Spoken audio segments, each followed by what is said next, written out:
True, and welcome to the True Talk. This is an American news broadcast dedicated to show many views held by those involved in wars and around the world. The True Talk covers both proponents and opponents of conflicts to show different perspectives as well as analyze the causes.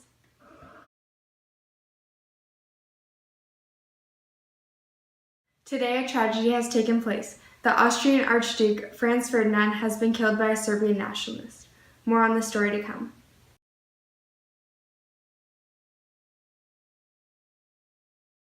It seems Austria-Hungary has sent an ultimatum to Serbia demanding the assassin to be turned over, among other things.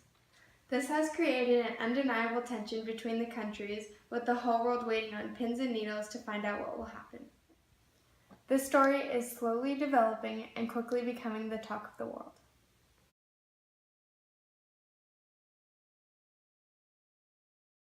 Austria-Hungary has declared war on Serbia, despite Serbia agreeing to most of Austria's demands.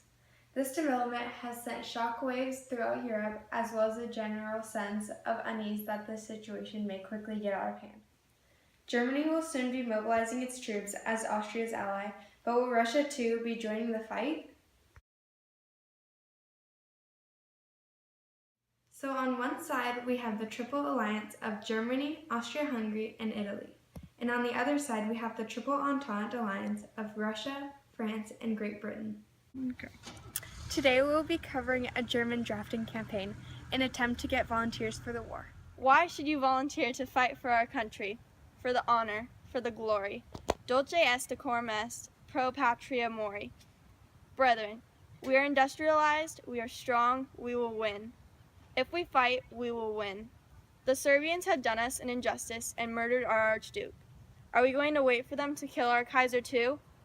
I see you cowards out there who are hesitant to fight. But war will be swift and war will be decisive. And why shouldn't you fight for your mother country? If you care for her, fight. As a good citizen, fight. As a man, fight. As the Iron Youth, fight. The hopes and dreams of our country lie on the backs of our soldiers. You will return glorious and victorious by sundown. The question isn't, what can your country do for you, but what can you do for your country?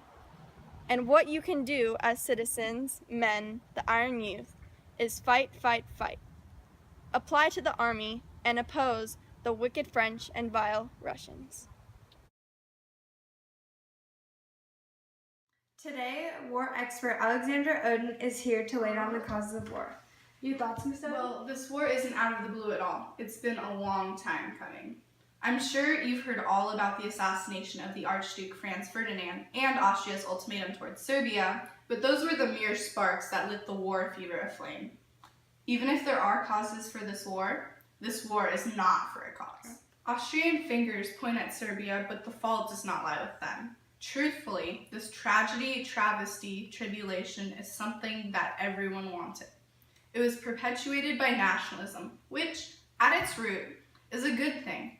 A good thing which, in conjunction with militarism and imperialism, turns sour and causes each country to think that it is the best, the strongest, unrivaled. Everyone is itching to prove their strength. It didn't matter who threw the first punch, only that it happened. And such is the systems of alliances that if one country is brought into the war, along come all its friends. And that is how this war, with all its causes, is a war for no true cause. Thank you, and that will be all. It seems that an armistice has finally been called and a treaty conference will soon be underway at Versailles, France. I don't know who exactly the winner of this war is, but it is finally over. Casualty figures are the highest ever, a staggering 57.5%. 8.5 million killed and 37.5 million total casualties. 22 million were from the Allies and 15 million from the Central Powers. Even though the Allies had lost more men overall, the Central Powers had exhausted all their resources, while America had recently joined the fray on the Allies' side. They were ready to supply troops, weapons, or food. The Treaty of Versailles Conference has just concluded, and if anything is obvious, that Germany is the loser of this war. They have signed a war guilt clause and would be forced to forfeit territory and pay compensation to the Allies. There's also limits on how many troops are allowed, as well as a buffer zone. The League of Nations has been established, and to no one's surprise, Germany is not included. The United States protests this, and the Senate refuses to ratify the treaty. Go. Today we have a special feature. The effect of this great war is long-reaching, not only affecting the countries as a whole, but greatly impacting those who fought the treacherous trench warfare.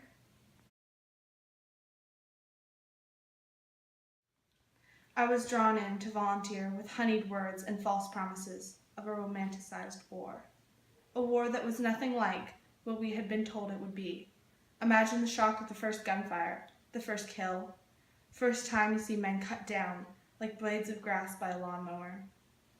Then there was the lice, rats, flooded trenches, mustard gas, long hours of battle and tension, not to mention having to kill the opposing side and always having to be on your guard, lest you get careless and get shot. We were 18 and had begun to love life in the world, and we had to shoot it to pieces. I was a sensitive young man, but I was hardened by the war. On the battlefield, we did not fight, we merely defended ourselves against annihilation. We were forced to kill the opposing soldiers, who were actual human beings with lives and wives, mothers and brothers, just like us. I still don't understand how I can return to normal society. I've been disconnected with the old vividness and emotions I used to feel. How can you feel sorrow for the loss of one man when you've seen hundreds die every single day? I believe we are lost in every sense of the word. Those with the misfortune of surviving get to live as walking corpses, unable to reconnect to the world we were supposed to thrive in. I was a young man, then a soldier, and now I am nothing but agony. I'm only 20 years old, yet I know nothing of life but despair, death, fear, and fatuous superficiality. Cast over an abyss of sorrow, how can I continue to live with nothing to believe in? Thank you, Mr. Bauer, for being with us. Paul is not an outlier, a single rare case in the data. Rather, nearly all the surviving soldiers feel the same exact way. Lost generation? What a tragedy.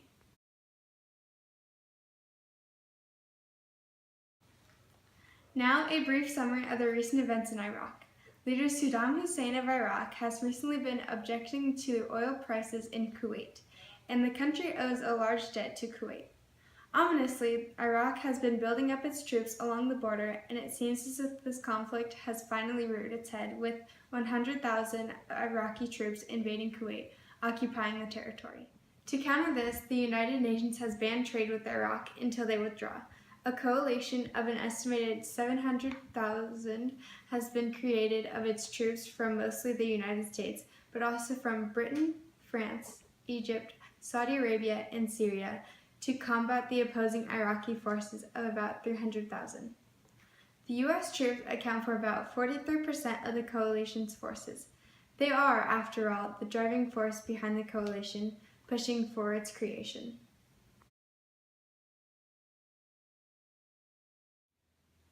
After causing an intense damage to the Iraqi forces, President Bush has proposed a ceasefire to Iraq. Attacks began with sustained aerial bombardment, Operation Desert Shield and Storm, and then the Allies sent the ground forces protected by tanks to take the land back. Numbers of the Iraq troops estimate from around 180,000 to 630,000, with deaths estimated ranging from 8,000 to 10,000. The coalition lost about 300 total troops.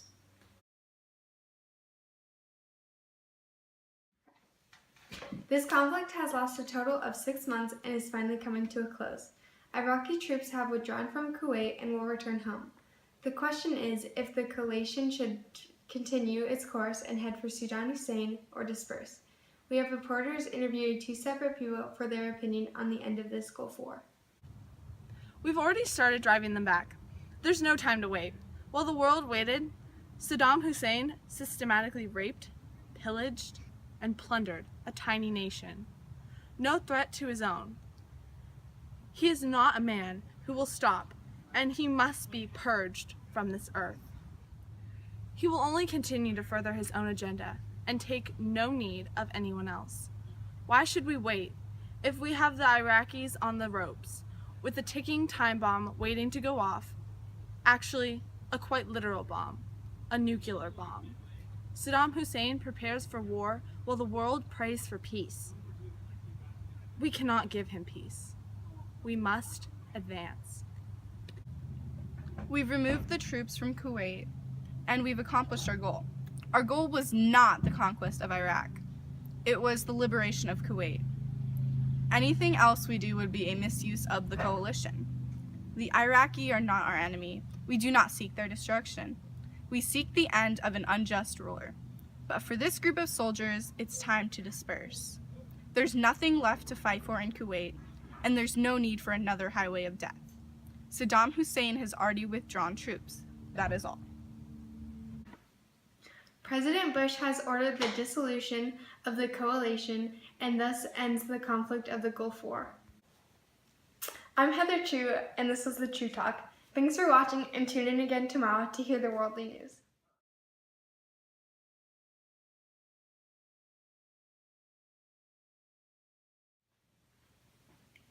With us today, we have the ex-soldier Paul Baumer of Germany, the country who didn't start the war but fought it. I started to smile.